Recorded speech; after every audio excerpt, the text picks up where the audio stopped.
അങ്ങനെ കാത്തിരിപ്പിനൊടുവിൽ എമ്പുരാൻ എന്ന ചിത്രത്തിൻ്റെ ഒഫീഷ്യൽ ടീസർ ഇപ്പോൾ റിലീസ് ചെയ്തിരിക്കുകയാണ്. അതിൻ്റെ ഷോർട്ട് റിവ്യൂ ആണ് എന്നൊരു വീഡിയോ ഭാഗത്ത്. വീഡിയോയിൽ മുൻപ് വീഡിയോ ലൈക്ക് ചെയ്യുക, ചാനൽ സബ്സ്ക്രൈബ് ചെയ്യാൻ വേണ്ടി ശ്രമിക്കുക. പൃഥ്വിരാജിൻ്റെ സംവിധാനത്തിൽ മോഹൻലാൽ, ടൊവിനോ തോമസ്, മഞ്ജു വാര്യർ എന്നൊക്കെ പ്രധാന കഥാപാത്രങ്ങളായി വരാൻ പോകുന്ന ചിത്രമാണ് എമ്പുരാൻ.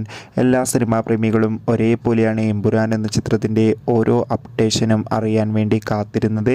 അങ്ങനെ ഫൈനലി ഇപ്പോൾ എമ്പുരാൻ എന്ന ചിത്രത്തിൻ്റെ ഒഫീഷ്യൽ ടീസർ ആരാധകർക്ക് മുന്നിൽ പുറത്തുവന്നിരിക്കുകയാണ്. അതിഗംഭീരമായ ഒരു കിടിലൻ ക്വാളിറ്റി നൽകുന്ന ടീസർ തന്നെയാണ് ഇപ്പോൾ പുറത്തുവന്നിരിക്കുന്നത്. ചിത്രത്തിൻ്റെ ടീസർ തന്നെ കണ്ടാൽ മനസ്സിലാക്കാൻ വേണ്ടി സാധിക്കും ചിത്രം ഒരു മികച്ച ആക്ഷൻ എൻ്റർടൈൻമെൻ്റ് ആയിരിക്കുമെന്നും. എന്തായാലും അതിഗംഭീരമായ ലുക്കിൽ തന്നെ നമുക്ക് ടീസറിൽ ലാലേട്ടനെ കാണാൻ വേണ്ടി സാധിക്കുന്നുണ്ട്. എന്തായാലും എമ്പുരാൻ എന്ന ചിത്രത്തിൻ്റെ കൂടുതൽ അപ്ഡേഷൻ അറിയാൻ വേണ്ടി കാത്തിരിക്കാം.